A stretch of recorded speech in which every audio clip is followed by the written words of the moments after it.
Yo, what's the deal? Master Clee back with another video. I am here to talk about a topic that was brought to me. You know, every time I meet somebody new, I connect with them. They got great energy. They want to link. They want to know more about me. They always ask for my Instagram. And I'm like, yo, I'm not on Instagram. They're like, you're not on Instagram? And they're always so perplexed about how I'm living life without social media. And so I'm sharing today the reasons why I got off of social media and really how my life has changed while being off of social media. When I initially got off social media, I really just wanted to take a break. I wasn't planning on being off social media for as long as I have been. And honestly, it's been great for me. And I want to share the reasons how it affected me. So starting off with number one, the number one reason that social media was really affecting me was so much noise, man. Like, I would pick up my phone, the first thing I would do was get on social media. I would see a bunch of negative news the first thing in the morning, and it would set my day up for like failure. I'm like, damn, I do not feel like doing anything today. What just happened? So-and-so died. So-and-so did what? They broke into whose place? Like, it was just always so much noise in the news, in the sports world, in the entertainment world, and on top of that, so much drama.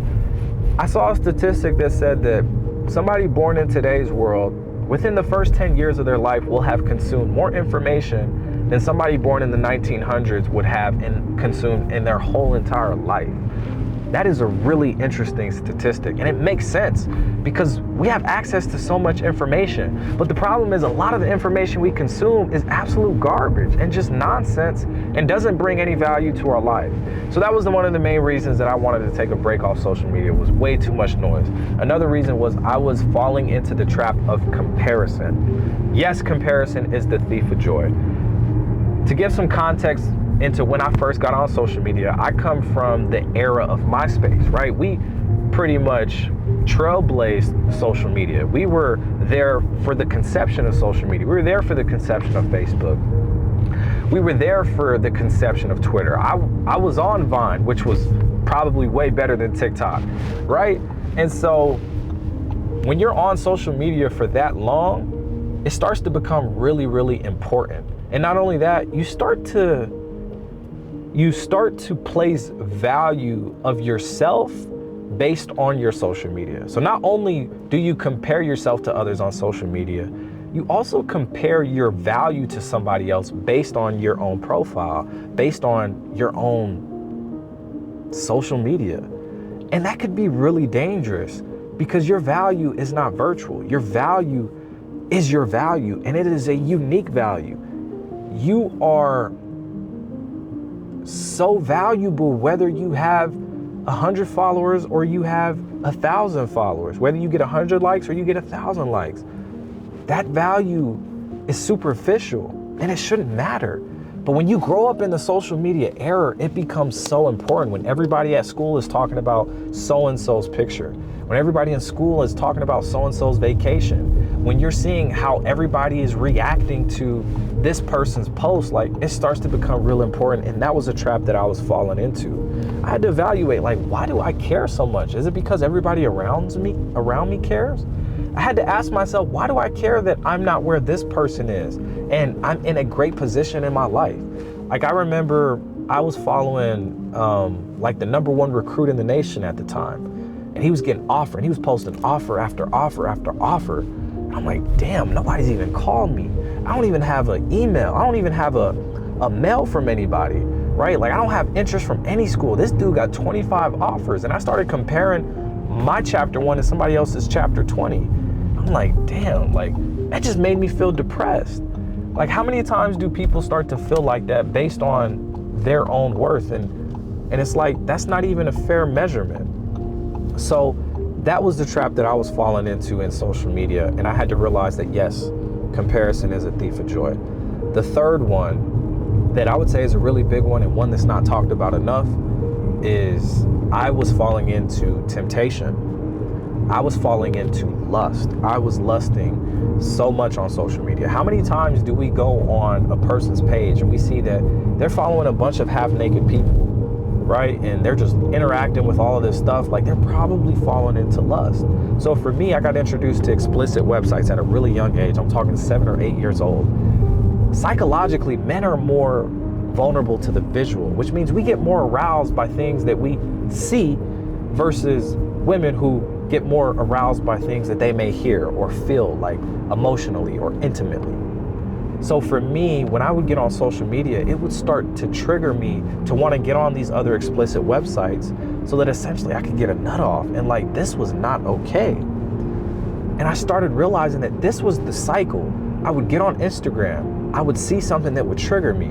I would either DM that person or want to jump onto another website, do what I had to do, and then I would start to feel guilty or feel shame. And I'm like, why does this happen? Why is this happening?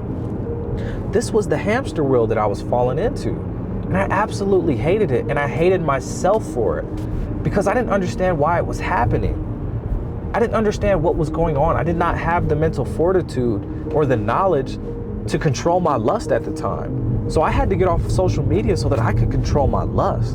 And that's a big one that I feel like not enough people talk about. How many people are falling into the lust trap? I would argue it's probably quite a bit of people. I think another reason that social media was really impacting me is it just made me feel like I had to be so performative. I was engaging in activities that I typically wouldn't do just so that I could put it on the gram, just so that I could show off to my friends. I was doing yoga in the mountains.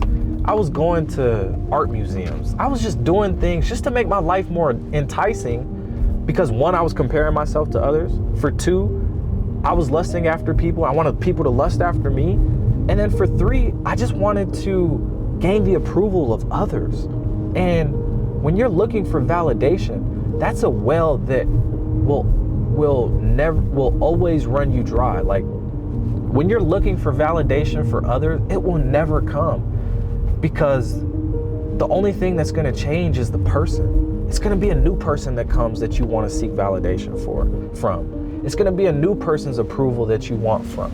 It's going to be a new group of people that you want their approval from. And that's a battle that you just can't win. And that was another trap that I was falling into. I was being way too performative. I'm like, why am I even engaged in these activities? Why am I feeling FOMO because I didn't go to the concert that I got invited to? Social media had too big of a grip on my life. And I would say the last but not least reason that I had to take a break from social media was because I was dealing with a lot of one-sided relationships and one-sided friendships. I remember a specific time where right before I went to college, there was this cat who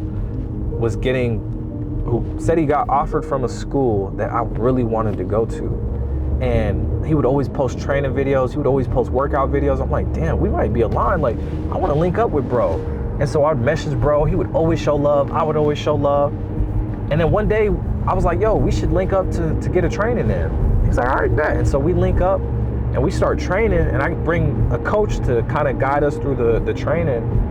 And I realized that this cat isn't about what he says he's about.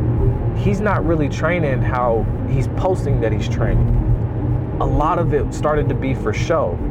And then another thing was like the energy was not there. And I started to realize, and this happened several times, not just with, friends, but also counterparts, like relational relationships. People may portray themselves in a certain light, and they really aren't who you think that they are. They're really not about who you think that they're about. And it's extremely disappointing. And I'm sure everybody, and here's not to say that this can't happen in person, but I think it happens a lot more often on social media than it does in person, because we've been brainwashed to think that we have to perform or we have to hold ourselves to this certain stature online that we can't uphold in person. How many times do we hear the story of this man that just has it all together, right? He has the lavish house. He has the nice car. He has the financial independence, and then you meet him in person and he's living in his mom's basement. Or you hear about him in person and he's not about what you think that he's about. That happens way too often, and I feel for everybody who has had to feel that pressure, that think that they have to be that on social media. those are the reasons that I had to take a break from social media, and I'm still currently on a break, and it's been a little under a decade now. Like, this hasn't been like no 2-month thing. It's been a little under a decade that I've been off of social media. And, you know, now that I have developed, now that I'm way more comfortable in my skin, like, I feel like I can go back to social media anytime and I won't fall into those traps. I have the self-control now. I have the confidence. I have the discernment and the alignment to my purpose that I don't have to compare myself. I don't have to be performative.